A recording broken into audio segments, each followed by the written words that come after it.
Hello, അപ്പോൾ ഇന്ന് ഞാനിവിടെ എത്തിയിരിക്കുന്നത് തിരുവനന്തപുരത്തായിട്ട് ഒരു ഫേവറേറ്റ് ആയിട്ടുള്ള പലഹാരവുമായിട്ടാണ് കാരാവട കേട്ടോ. അപ്പോൾ ഇത് ഉണ്ടാക്കുന്നതിന് ഞാനിവിടെ 2 കപ്പ് പച്ചരി ഒരു 3 മണിക്കൂർ കുതിർത്തി എടുത്തിട്ടുണ്ട്.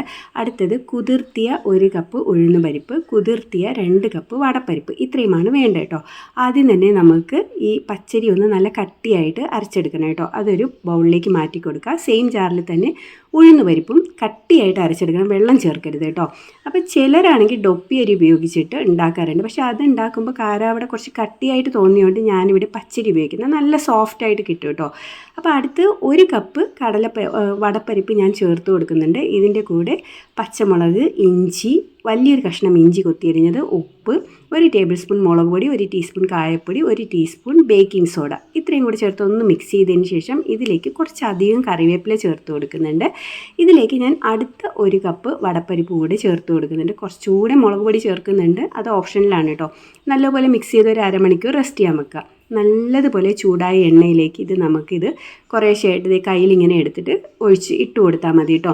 അപ്പോൾ നല്ല ലൂസായിട്ട് തോന്നുകയാണെങ്കിൽ മാത്രം ഒരല്പം അരിപ്പൊടി ചേർത്ത് കൊടുക്കുക. പക്ഷേ എനിക്കിത് പാകമായിട്ട് തോന്നി. ഇനിയിപ്പോൾ നിങ്ങൾ അരയ്ക്കുമ്പോൾ വെള്ളം വല്ലതും കൂടിയിട്ടുണ്ടെങ്കിൽ കുറച്ച് അരിപ്പൊടി കൂടി ചേർത്ത് കൊടുത്താൽ മതി കേട്ടോ. നല്ല അടിപൊളി ടേസ്റ്റാണ്. ഇതിൽ കിടക്കുന്ന വടപ്പരിപ്പാണ് ഹൈലൈറ്റ് കേട്ടോ. അപ്പോൾ അത് നല്ലപോലെ കുതിരാനായിട്ട് ശ്രദ്ധിക്കുക, എന്നാൽ നമുക്ക് ഓവറായിട്ട് കടിക്കത്തില്ല. അപ്പോൾ ഒന്ന് ട്രൈ ചെയ്ത് നോക്കുക.